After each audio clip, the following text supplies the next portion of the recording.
네, 2014년 첫 마켓 트렌드 시간입니다. 가장 스마트한 글로벌 이슈를 골라서 국내 전략까지 세워드리겠습니다. 네. 김종현 전문위원 모셨습니다. 안녕하십니까? 네, 안녕하십니까? 좀 스마트한 이슈 갖고 나오셨다고요? 네, 제가 이제 지지난 시간에 말씀드렸다시피 네. 이번에 CES의 화두는 스마트카도 있다라고 말씀드렸죠. 그래서 스마트카에 대해서 오늘 좀 살펴보고자 네. 합니다. 스마트카의 움직임이 어떻게 전개되고 있고 또 실제로 수혜를 어디가 먼저 받을 것인지 살펴보겠습니다. 네, 알겠습니다. 사실 스마트카라는 이야기는 많이 들리지만 과연 스마트카가 어느 정도의 발전이 돼야 스마트카인지 네. 저희는 잘 뭐 감이 안 무인카 오거든요. 같은 얘기도 들려오긴 했거든요. 네, 그렇습니다. 뭐 무인 주차를 해야 스마트카인지 아니면 네. 어떤 스마트폰의 영역을 스마트카가 갖고 있다면 스마트카인지 어느 정도가 스마트카라고 볼 수 있습니까? 일단 사용자 편의성을 대폭 증진시키면 스마트카라고 봐야 되겠죠. 네. 다만 그 기준을 어디까지 보느냐. 나는 아무것도 하지 않아도 차가 모두 알아서 하는 것이 스마트카이냐. 그렇죠. 아니면 내가 어느 정도 개입을 해야 스마트카이냐는 보는 사람에 따라서 혹은 뭐 리포트에 따라 좀 달라질 수 있겠습니다만 제가 보기에는 스마트라고 하는 개념 자체가 사용자의 편의성을 증진시키면 스마트화 돼가는 것이기 때문에 현재도 스마트카화 돼가고 있고 현재 시장에서 얘기하고 있는 스마트카는 전자동이라기보다는 약간 반자동 정도의 개념이 아닌가라고 저는 이해를 네. 하고 있습니다. 그런 개념에서 이제 서비스는 변화하고 있는데요. 준비된 그림을 보시면 기존에 이제 가지고 있던 여러 가지 앱들, 지금 현재 자동차에 장착되어 있는 앱들은 단순하게 그냥 컨트롤 정도만 하는 거였거든요.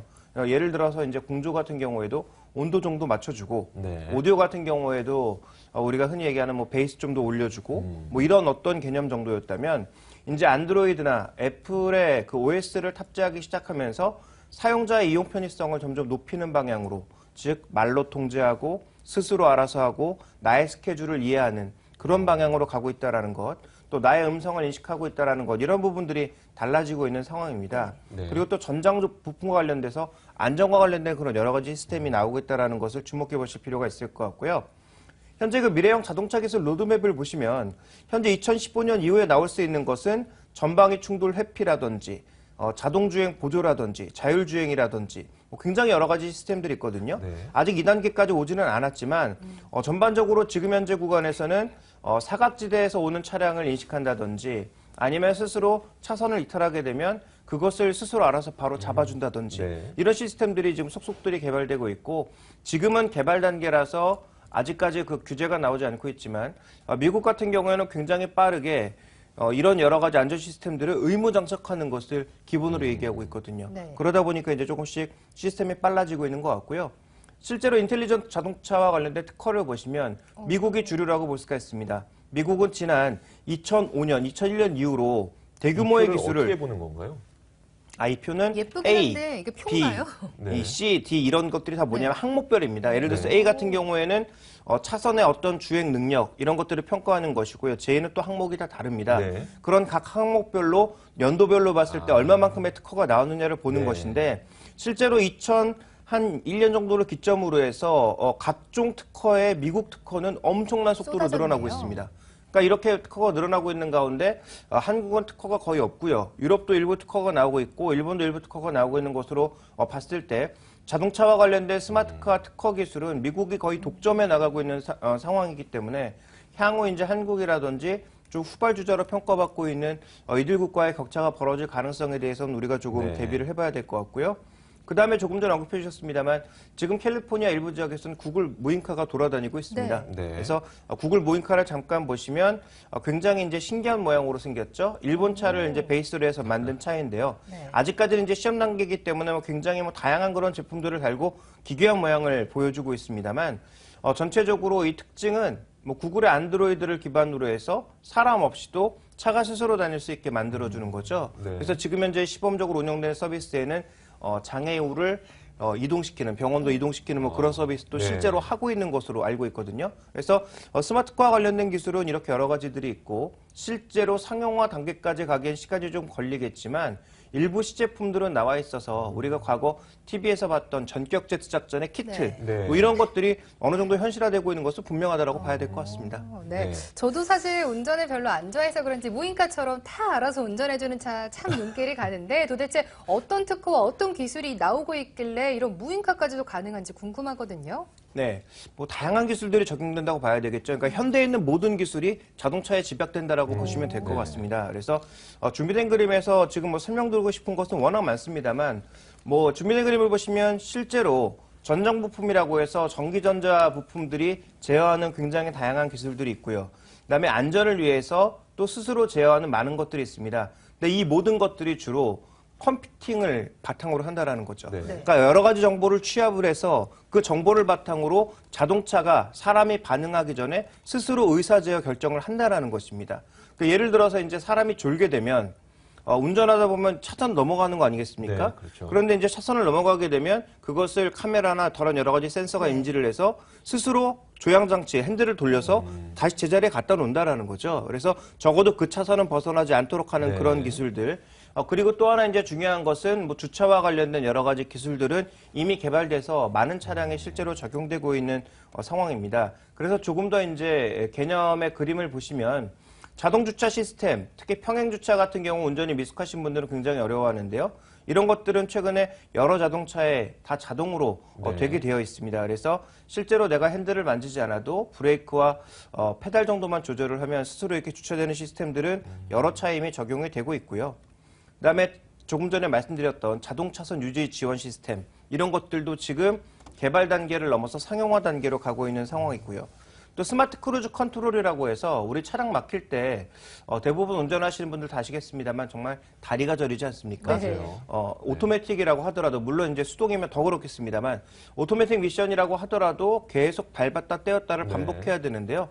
이런 스마트 크루즈 컨트롤이 있으면 차가 알아서 갑니다. 알아서 쓰고 알아서 가기 때문에 적정한 속도로 유지를 하면서 가기 때문에 차량이 막히는 구간에서 또 굉장히 편하게 갈 수가 있는 거죠. 그래서 이런 부분들에 대한 부분들이 신기술이라고 봐야 될 것 같고, 네. 또 하나 이제 거의 상용화된 기술입니다만 사각지대를 경보를 알려주는 그런 시스템들도 현재 구간에서는 스마트카와 관련된 기술이라고 봐야 될 것 같고요.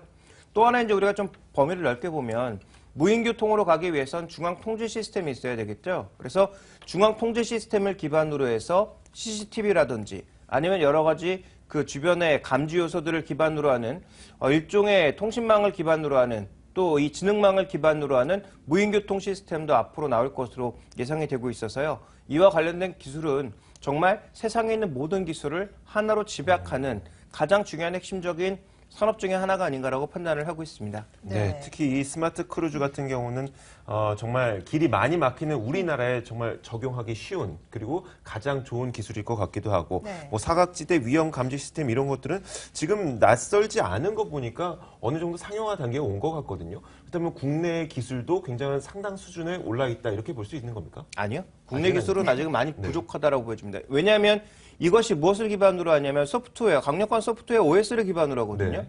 근데 그 OS가 하나도 우리나라 건 없다라는 거죠. 그래서 삼성의 타이젠이 과연 나왔을 때 네. 전 세계 이런 기기들을 아우를 수 있을 정도의 강력한 영향력을 가질 수 있을 것인지도 확인이 필요하고요. 네. 그다음에 우리가 이제 스마트카로 간다고 했을 때 이것이 자동차 자체 시스템으로 갈 것이냐, 네. 아니면 기존의 스마트 기기에 있는 시스템을 그대로 옮겨 붙여서 할 것이냐의 또 차이도 존재하고 있거든요. 그래서 이와 관련된 부분들 살펴봐야 될 것 같은데, 소프트웨어가 워낙 약한 우리나라 입장에서는 기술 격차가 아직도 크다라는 점. 그래서 현대기아차의 이런 기술력이 앞서가고 있는 미국 차나 글로벌 자동차 상위 업체들과 비교해 봤을 때 한 4, 5년 정도 차이가 난다라고 하고 네. 있거든요.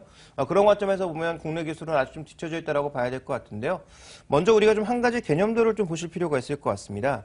준비된 이제 구성도를 보시면 이 스마트카라고 하는 것이 이제 단순하게 자동차만 바라보고 있는 것이 아니라 스마트카와 연관되어 있는 태블릿이나 스마트 기기 자체를 자동차에 장착하는 형태로 본다면 이런 하드웨어도 연관이 있는 것이고요. 네. 또 하나 이 여러 가지 서비스들이 결국 통신을 기반으로 해야 되기 때문에 통신사와 관련된 부분들, 그리고 아까 말씀드렸던 무인교통 시스템을 운영하기 위한 여러 가지 지능망 서비스, 이런 것들까지 같이 가져간다라는 측면에서 굉장히 산업 범위도 넓어진다라고 볼 수가 있습니다.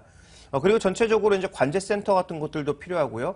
관련되는 자동차 앱들도 앞으로 수십만 가지가 쏟아져 나오겠죠. 그런 앱 시장도 펼쳐질 것으로 얘기가 되고 있기 때문에 굉장히 이제 크다라고 볼 수가 있겠고요. 그 다음에 우리가 밸류 체인을 보시면 MCU라고 해서 자동차를 제어할 수 있는 이런 유니트 같은 경우에 세계 여러 업체들이 있는데 우리나라에는 지금 인피니언과 현대오토론 정도가 있습니다. 근데 현대오토론이 실제로 지금 생산해내고 있는 소프트웨어 기술이라든지 아니면 하드웨어 생산 능력 자체가 제한적이기 때문에 최근 나오고 있는 것이 동부 하이텍을 인수를 해서 네. 아날로그 반도체 기술도 직접 가져가야 되는 게 아니냐. 그래서 인수 얘기가 나온다라고 볼 수가 있을 것 같고요. 완성차는 뭐 다 아시겠지만 우리나라에서 현대기아차. 그리고 이 센서나 부품, 시스템과 관련돼서는 만두와 모비스 정도가 우리나라에서는 조금 주목해 볼 만한 종목으로 판단을 하고 있습니다. 네. 그렇게 본다면 제가 관심을 가지고 있는 종목군들은 단기적인 접근보단 이게 상용화되기 위해선 빨라야 2016년, 17년이라고 보고 네. 있기 때문에 장기적인 투자 관점을 보고 있는데요. 먼저는 부품이 먼저일 것 같습니다. 왜냐하면 부품의 일부 단계에서는 글로벌 수준까지 와 있는 네. 것들이 분명히 있거든요. 대표적인 것이 바로 조금 전에 언급드렸던 만도와 현대 모비스 정도라고 보고 있기 때문에 만도의 부품이 얼마나 세계 시장에서 많이 팔릴지 여부 정도는 살펴보실 필요가 있을 것 같고요. 그다음에 이제 반도체 측면에서 보면 현대차로 정말 인수가 된다면 동부하이텍 같은 경우에 충분히 우리가 영향력을 발휘할 수 있을 것 같고 SK하이닉스나 삼성전자 같은 경우 자동차가 데이터를 사용할 경우에는 데이터 트래픽은 폭발적으로 증가할 가능성이 네. 있습니다. 네. 그렇게 본다면 당연히 반도체 사용량이 늘어나겠죠. 이와 관련된 기대감을 가져갈 필요가 있을 것 같고요. 향후 자동차 서비스의 또 하나의 특징은 결제 서비스를 탑재할 가능성이 높다라는 겁니다. 결제 서비스를 탑재하는 과정에서 유비벨록스라든지 MD스테크 같은 종목군들, 그 외 통신주들이나 완성차와 관련된 종목군들은 정말 장기적인 관점에 접근이 필요하지 않을까라고 판단하고 있습니다. 네, 네. 스마트카가 곧 상용화돼서 탈 수 있는 날도 멀지 좀 않을 것 같습니다. 국내 관련주들을 소개해 주셨는데 아무래도 부품주들 먼저 좀 관심을 갖자는 말씀까지 덧붙여 주셨습니다. 네. 마켓 트렌드 김종유 전문위원과 함께했습니다. 고맙습니다. 감사합니다.